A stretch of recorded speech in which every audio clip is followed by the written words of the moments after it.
get a surprise when their pilot is arrested in a triple homicide case.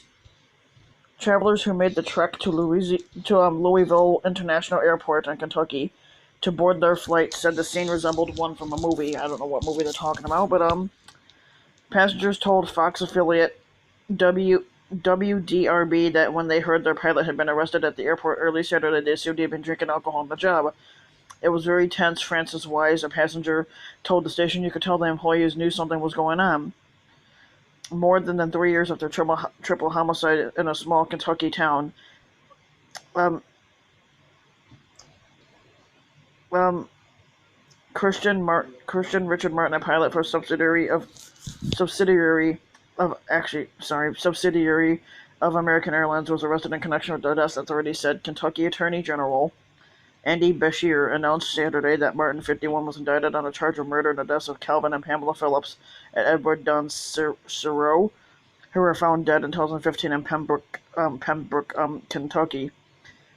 Martin, a pilot for PSA Airlines, was taken into custody at Louisville International Airport on 3 counts of murder as well as counts of arson, burglary, and tampering with evidence.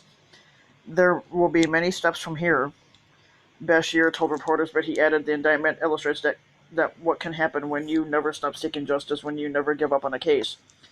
American Airlines said in a statement that it was deeply saddened to learn about the allegations against Martin, who has been a pilot for PSA Airlines since January of 2018. The airline said that he underwent a background check and recurrent vetting, but there was no criminal history that would disqualify him from being a pilot. After the indictment, American Airlines said Martin has been placed on administrative suspension pending the outcome of the case. We have an unwavering commitment to the safety and security of our customers and team members, and we will provide any investigative assistance possible to law enforcement throughout their investigation, according to the statement. It was not immediately clear whether Martin has an attorney.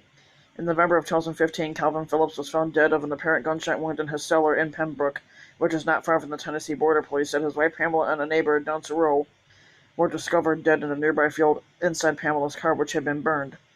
Radio station um, WKDZ last year reported last year that Calvin Phillips was a potential witness in a previous case against Martin. The victim's family said in a joint statement that the three were brutally extinguished beyond recognition from family.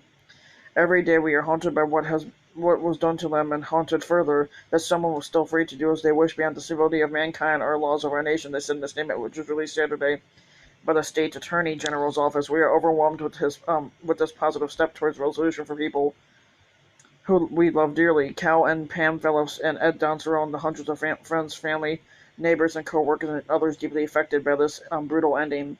We look forward to justice in court, and we look forward to a verdict to bring an end to this terror and a fresh start at healing. Bashir said he agreed to appoint a special prosecutor a couple years ago after the Phillips son Matt met with him and told him that he was concerned that the murder investigation was not moving forward. Bashir said he assured the family members that they were going to do whatever we can to help. In the airport Saturday morning, the move was tense and passengers were confused. Wise's daughter, Ashley Martin, no relation to the suspect, called it startling. It's scary to think this happened so long ago and they're just now getting around to catching the guy, she told the station. I was definitely stressed, she added. I felt like it was a little chaotic and unorganized. The workers, you could tell they were stressed. You could feel that energy. You could feel the tension from the flight attendants. Martin, who lives in North Carolina, is being held without bond at the Christian County Detention Center in Kentucky, where he is awaiting trial, and a trial date has not yet been set.